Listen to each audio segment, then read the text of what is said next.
আবার আল্লাহ রাসূল আমরা আয়েশা সিদ্দিকা রাদিয়াল্লাহু তাআলা আনহা থেকে একটা রওয়ায়াত আছে। কি রওয়ায়াত? এই রাত্রের ব্যাপারে রাসূল আরবি মুহাম্মদুর রাসূলুল্লাহ সাল্লাল্লাহু আলাইহি ওয়াসাল্লাম যখন আম্মা আয়েশা সিদ্দিকা রাদিয়াল্লাহু তাআলা আনহুর ঘরে গেলেন, ওই রাত তো ছিল লাইলাতুন নিসফি শাবান। ওই রাতে যখন আম্মা আয়েশা সিদ্দিকা রাদিয়াল্লাহু তাআলা আনহার ঘরে বিশ্রামের জন্য গেলেন, গায়ের থেকে জামা খোলেন। এই মুহূর্তে বিশ্বনবী মুহাম্মদুর রাসূলুল্লাহ সাল্লাল্লাহু আলাইহি ওয়াসাল্লাম গায়ের জামা পরিধান করে ঘর থেকে বাইরে হয়ে গেলেন। আম্মা আয়েশা সিদ্দিকা রাদিয়াল্লাহু তাআলা আনহা উল্টা বুঝছেন। উনি বুঝলেন এটাই নবী মুহাম্মদুর রাসূলুল্লাহ সাল্লাল্লাহু আলাইহি ওয়াসাল্লাম মনে হয় যেন আমার ঘর ছেড়ে আমার কোনো সতীনের ঘরে যাচ্ছে। কারণ রাসূলের একাধিক স্ত্রী ছিলেন, তো 11টা স্ত্রী রাসূলুল্লাহ সাল্লাল্লাহু আলাইহি ওয়াসাল্লাম ছিলেন। রাসূলের বাগ ছিল প্রত্যেকটি ঘর। তো রাসূল যখন চলে যান, কারণ নারীরা তো উল্টা বুঝে বেশি। আমাদের মায়েরা, অনেক মায়েরা উল্টা বেশি বুঝে, সোজা গান বুঝে না, উল্টা গান বুঝে। বুঝেন না? স্বামীদের দুধমুখা বাজারে কয় এত তো চলে যাবো, মানে বয়সর, এরকম আছে না? উল্টা বেশি বুঝি আমরা। এখন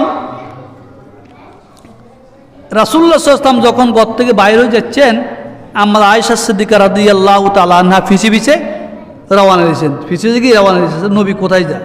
তো দেখতেছে নবী মুসলমানদের কবরস্থান জান্নাতুল বাকিতে যায়া বিশ্বনবী এক সেজদায় পড়লেন। অনেকক্ষণ পর্যন্ত নবী সেজদায় পড়িয়াছেন, কাঁদে। জান্নাতুল বাকিতে বিশ্বনবী মুহাম্মদুর রাসূলুল্লাহ সাল্লাল্লাহু আলাইহি ওয়াসাল্লাম সেজদায় পড়ি অনার্গল কাঁদতেছেন। উম্মতের জন্য দোয়া করেন, কবরবাসীদের জন্য দোয়া করতেছেন।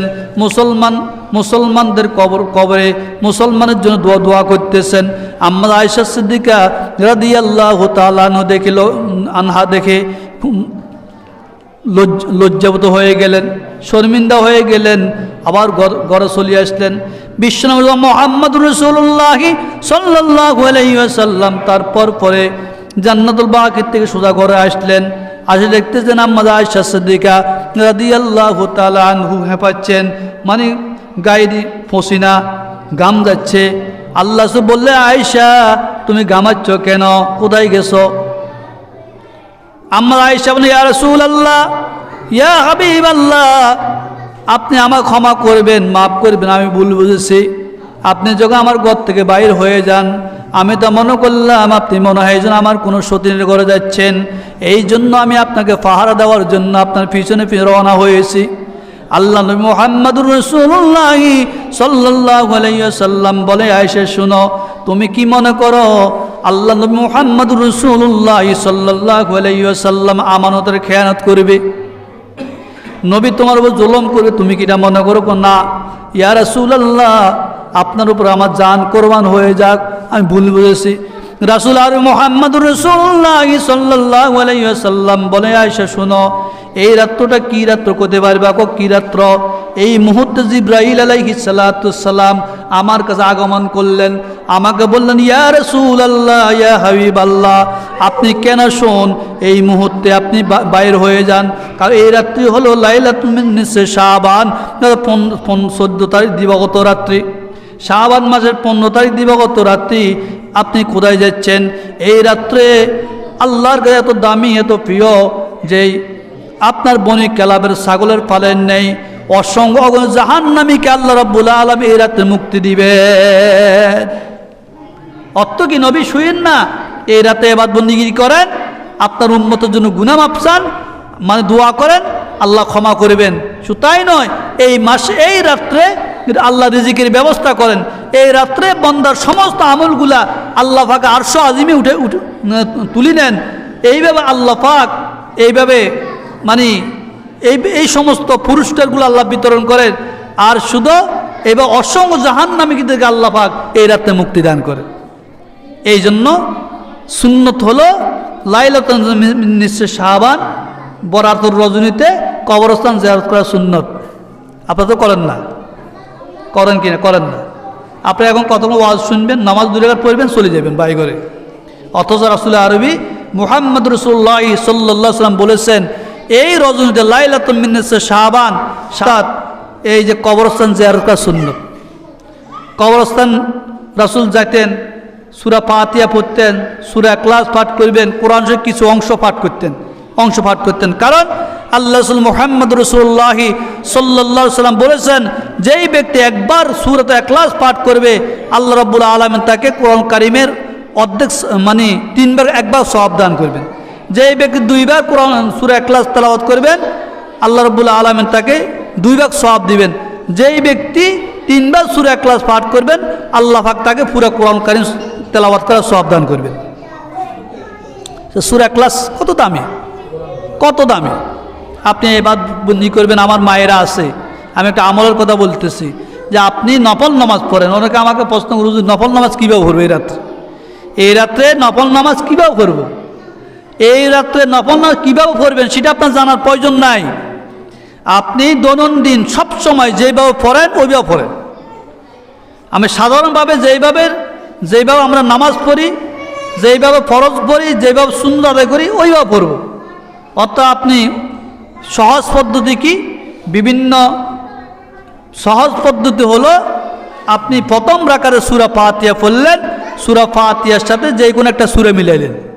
হয়তো আলাম তারা পড়লেন, লীলাও পড়লেন, আরাইতাল্লাযী পড়লেন, ইন্না আতাইনা পড়লেন, যে কোনো একটা সূরা মিলাবেন। সূরা মিলাই ওই সূরা পড়ে কেরাত পড়ে আপনি রুকু সিজদা করে প্রথম রাকাত শেষ করলেন। দ্বিতীয় রাকাত তো আপনি আলহামদু শরীফ পড়লেন। সূরা ফাতিহা মানে আলহামদু শরীফ। সূরা ফাতিহা অনেকে বুঝতো না, আলহামদু শরীফ পড়লেন।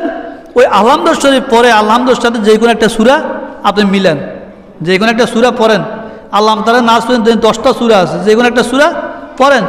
পড়ার পরে এরপরে আপনি রুকু করেন, সেজদা করেন, বলে এবার 2 রাকাতে বসেন, আত্মায় তো দূরে দোয়াই মাসুরা পর সালাম ফিরেন। এই 2 রাকাত শেষ।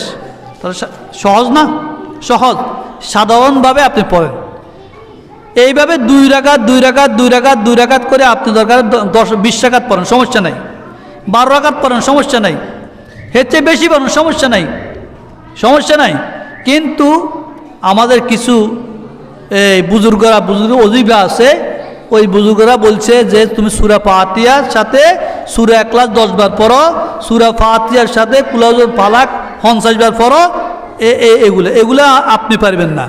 এটা হলো বুজুর্গদের একটা আমল, বুজুর্গই একটা আমল। আপনি এগুলো সারা সাধারণভাবে আপনি পড়েন। এবার 2 রাকাত করে আপনি নফল নামাজের নিয়ত করেন। কি করেন? আপনি নফল নামাজের নিয়ত করে সওয়াব পাবেন না। আমার লাইলাতুল বরাত লাগবে না। নাওয়াইতুয়ান উসাল্লিল্লাহি তাআলা রাকাতায় সালাতুল লাইলাতুল বরাত মুতাওয়াজিল যেহেতু কাউ সাহেব আল্লাহু আকবার, এটা লাগবে না।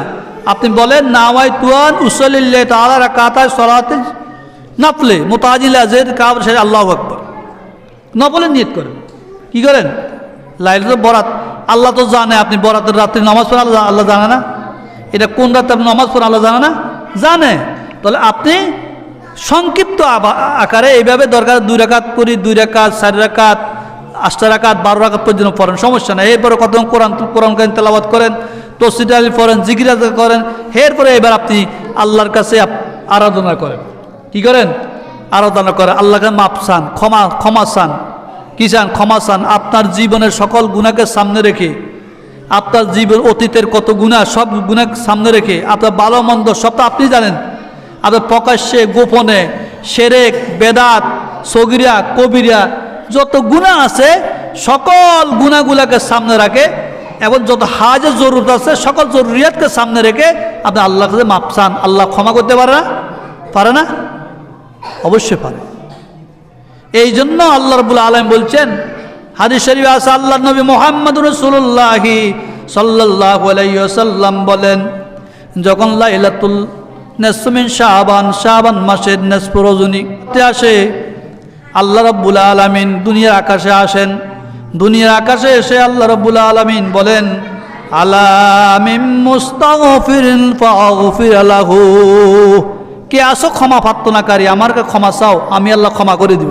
সুবহানাল্লাহ বলেন না? সুবহানাল্লাহ, সুবহানাল্লাহ। লাভ না? এই যে সুবহানাল্লাহ পড়ছেন, একবার পড়ছেন না? আল্লাহ জান্নাতের মধ্যে একটা গাছ, আপনি একটা গাছ তৈরি করছে, কি তৈরি করছেন? গাছ। ওই গাছটা কত বড় করে পারবেন? পারবেন না। ওই গাছটা এত বিশাল, একটা তেজ রাতা আরবি গুঁড়া যদি 500 বছর পর্যন্ত দৌড়াও গাছের ছায়া শেষ করতে পারবে না।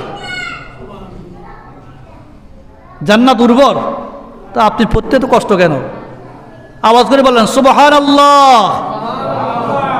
আল্লাহু আকবার।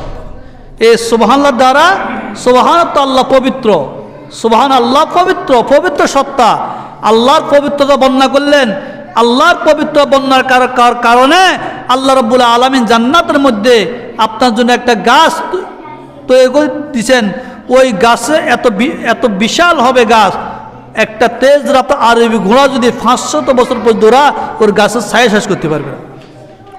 ফলের গাছ, ফল গাছ, আমরা কেন পড়বো না? এই জন্য আলামিম মুস্তাগফির ফাগফির লাহু, কে আছো ক্ষমা প্রার্থনাকারী, আমার কাছে ক্ষমা চাও, আমি আল্লাহ ক্ষমা করব। আমার জীবনের প্রকাশ্যের মানে আমার কবিরা সগিরা কত গুনাহ আছে না, কত গুনাহ করেছি, গীবত করেছি, শেকায়েত করেছি, পরনিন্দা করেছি, হ্যাঁ, মানুষের জমিন দখল করছি, আছে না? এটা তো কবিরা গুনাহ, আল্লাহ ক্ষমা করতে না, তারপর আল্লাহ ক্ষমা করতে পারে, পারে কি না? পারে। আল্লাহর কাছে ক্ষমা করার ক্ষমতা আছে, আসেনি? আছে। আপনি কাঁদতে কাঁদতে কাঁদতে কাঁদতে একসময় আল্লাহ আপনাকে ক্ষমা করতে পারে। কিন্তু হাদিস শরীফে আছে আল্লাহ পাক যতক্ষণ পর্যন্ত সে বন্দার হক নষ্ট করবে, বন্দার হক তাকে আদায় করে দেওয়া ছাড়া আল্লাহ মাফ করবে না। আপনি একজন লোকে একটা বন্দার হক নষ্ট করছে, এই বন্দার হক, যার হক নষ্ট করছেন আপনি, ওই বন্দা আপনাকে মাফ করুন স্যার, আল্লাহ মাফ করবে না আপনাকে। আল্লাহ কি করবে না? ক্ষমা করবেন না, তার তো ক্ষমা চাইতে হবে। হাদিসের কথা, কোরআনের কথা। আরেক হাদিসে আছে আল্লাহ মুহাম্মদ রাসূলুল্লাহ সাল্লাল্লাহু আলাইহি ওয়াসাল্লাম বলছেন, কেউ যদি কারো 1 বিঘা জমিন যদি কেউ দখল করে জুলুম করে, আল্লাহ পাক তার গলার 7 তবক জমিন ঢুলে দিবে তার গলার মধ্যে। জমিন 7 তবক জমিন, 7 তবক জমিন তার গলার মধ্যে আল্লাহ ঝুলাই দিবে। এটা বুখারীর বর্ণনা, মুসলিমের বর্ণনা। আল্লাহু আকবার। আমরা তো এটাকে গুনাহ মনে করি না, মনে করি না 1 বিঘা তো না, কি 1 বিঘা কি 1 বিঘা সমস্যা নাই তো, অত 1 বিঘা ওজন কতটুকু আল্লাহ মুহাম্মদ সাল্লাল্লাহু আলাইহি ওয়াসাল্লাম বলে দিয়েছেন হাদিসের মধ্যে। এই জন্য আল্লাহ আমাদেরকে সবাইকে হেফাজত